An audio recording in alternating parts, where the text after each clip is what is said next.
Ça devient vachement inquiétant quand même. Salut les fraudes, j'espère que vous allez bien. On se retrouve pour une nouvelle vidéo.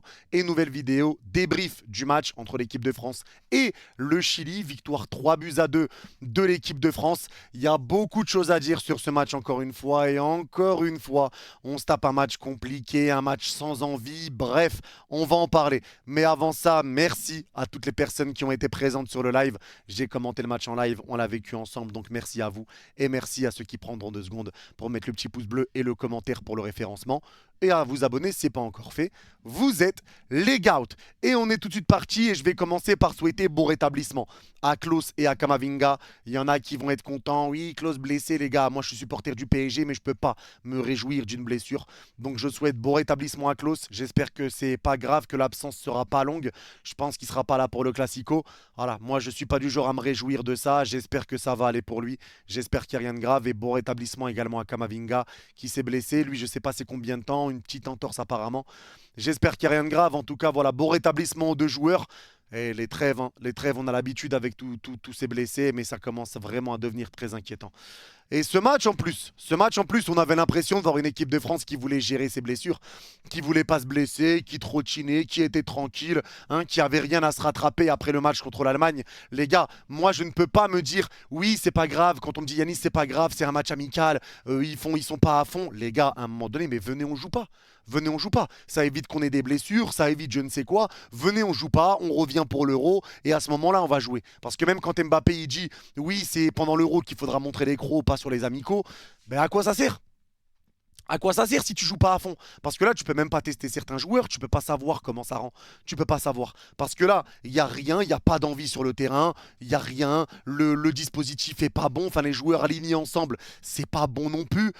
Je comprends pas tout. Je comprends pas tout. Maintenant, moi, je pense que quand même, il y avait quelque chose à se rattraper après le match qu'on a fait horrible contre l'Allemagne. Mais aujourd'hui, c'était pas mieux. C'était pas mieux. Parce que tu arrives à remporter ce match. Mais bon, dans le jeu, c'était dur. Tu prends un but très rapidement.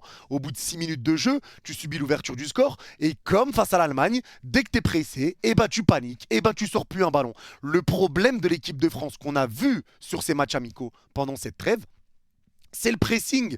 On n'arrive pas à sortir. Les seuls moments où la France, on allait un petit peu mieux, on arrivait à jouer vers l'avant, c'est quand le Chili pressait plus. À partir du moment où le Chili a pressé, ils ont ouvert le score. Quand le Chili s'est remis à presser, ils ont mis le deuxième but. Il faut se poser des questions. On n'arrive pas à sortir du pressing. On n'a pas été bon. Les joueurs ont été un petit peu stressés. Il y en a qui ont été bons. On va en parler après. Mais voilà, c'était pas bon aujourd'hui. Encore une fois, dans le jeu, c'était pas ça. C'était pas ça.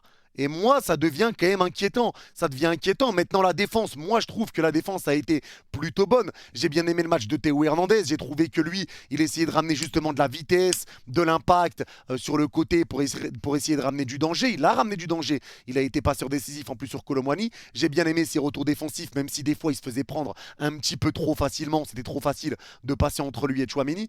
Mais ça va. Théo, j'ai bien aimé son match. Konaté, j'ai aimé son match aussi, les gars. Moi, je trouve que dès que Saliba était pas là, c'est Konaté qui était là. Bref, la défense était plutôt assez tranquille, même si on prend 2 buts. C'est un peu bizarre de dire ça. Mais Konaté, pour moi, n'a pas été mauvais aujourd'hui. Et Saliba, pour moi, fait partie des tops. Saliba, j'ai beaucoup aimé son match. Il a eu peut-être des moments où c'était compliqué quand il voyait pas les gens dans son dos. Il laissait passer le ballon. Et finalement, c'est un Chilien qui récupérait. Quand il récupérait la balle, qui ratait son contrôle et qui rendait le ballon au Chilien. Il y a eu un petit peu de déchets. Mais moi, je trouve que Saliba a été très rassurant aujourd'hui pour l'équipe de France. Très rassurant dans ses récupérations de la tête au milieu de terrain, dans ses retours défensifs. Il fait un énorme retour sur Diaz dans les dernières minutes pour éviter qu'on prenne le 3-3. Saliba a été impeccable.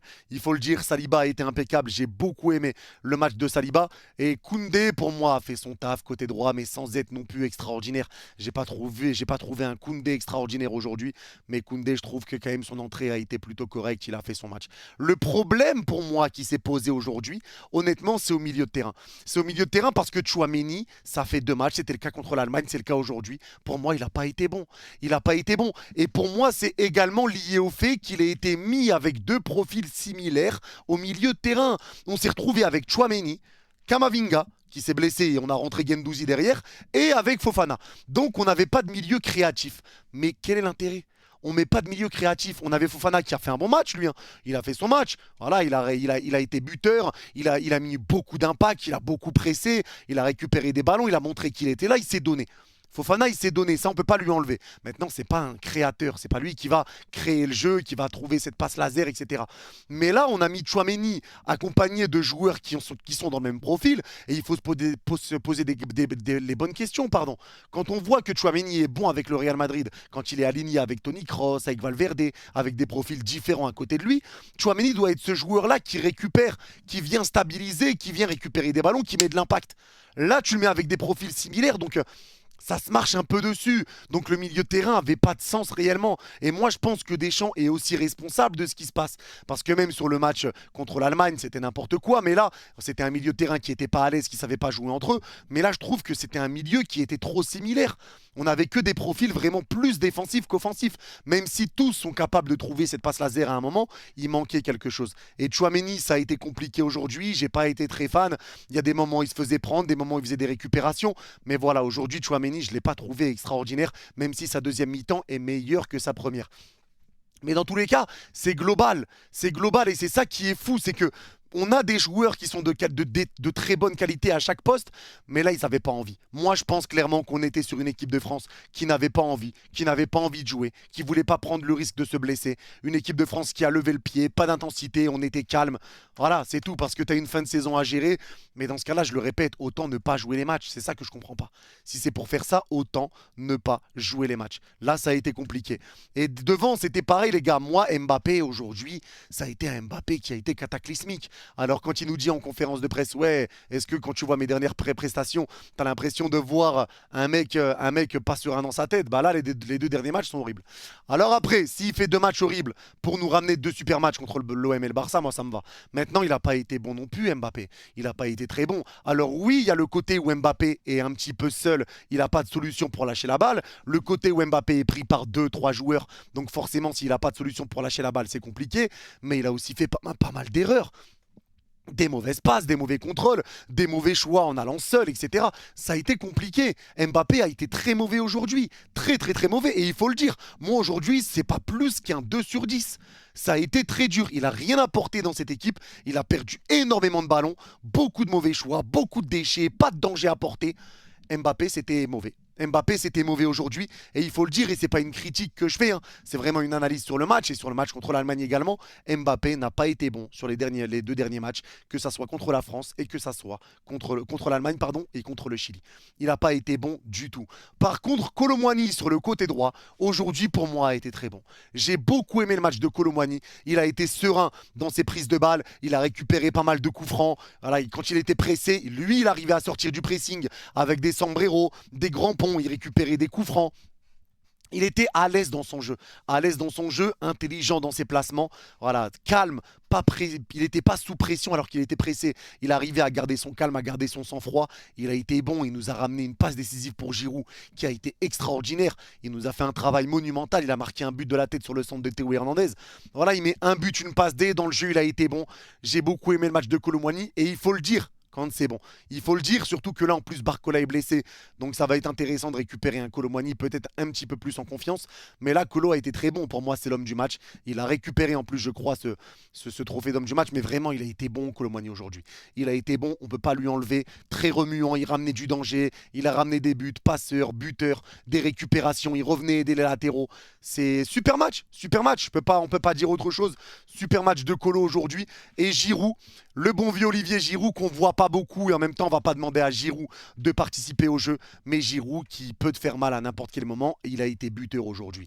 Il y en a qui vont tomber sur Giroud peut-être, mais je répète que Giroud pèse sur des défenseurs même quand il n'a pas la balle. Il pèse sur des défenseurs qui permettent de laisser des espaces à d'autres joueurs. Ça pèse. Le jeu sans ballon de Giroud pèse énormément. Et là en plus il a été buteur, mais c'est pas lui qui va prendre la balle et participer au jeu. Ça c'est clair, même s'il est capable de le faire sur quelques situations ou à quelques moments.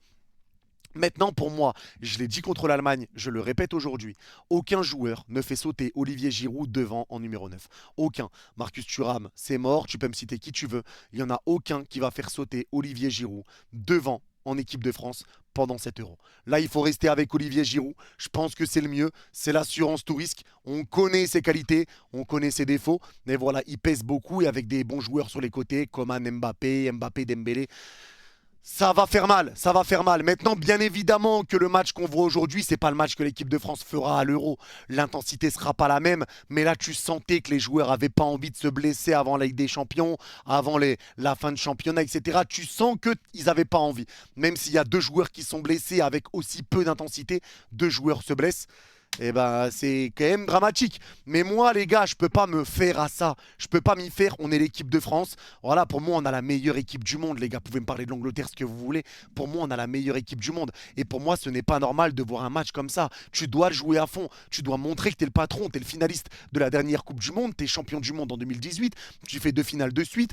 Tu dois quand même montrer des bonnes choses. Tu dois montrer de l'envie.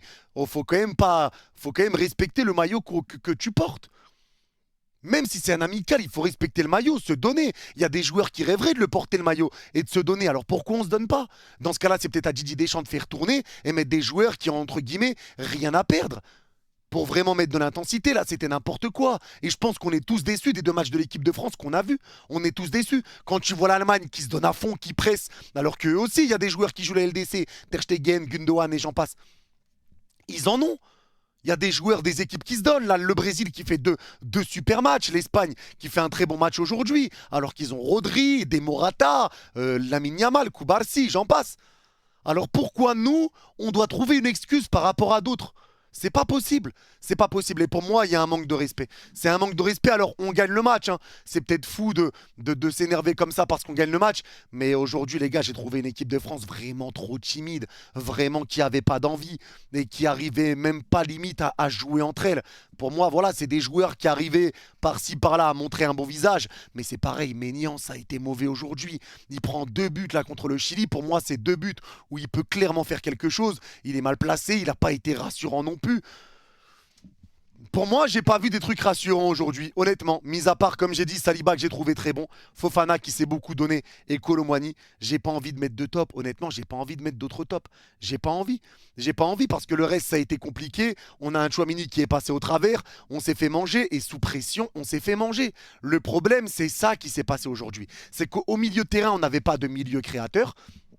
La défense, on a eu des blessures, donc il y a eu ce déséquilibre également aussi. Mais voilà, la défense, pour moi, ça allait. Et les problèmes ne sont pas venus de la défense centrale. En tout cas, les buts qu'on prend ne viennent pas de la défense centrale. Le premier but, on le prend, c'est une superbe action chilienne. Et la frappe, pour moi, Maignan peut faire quelque chose. Et le deuxième but qu'on prend, c'est Giroud qui ressort mal.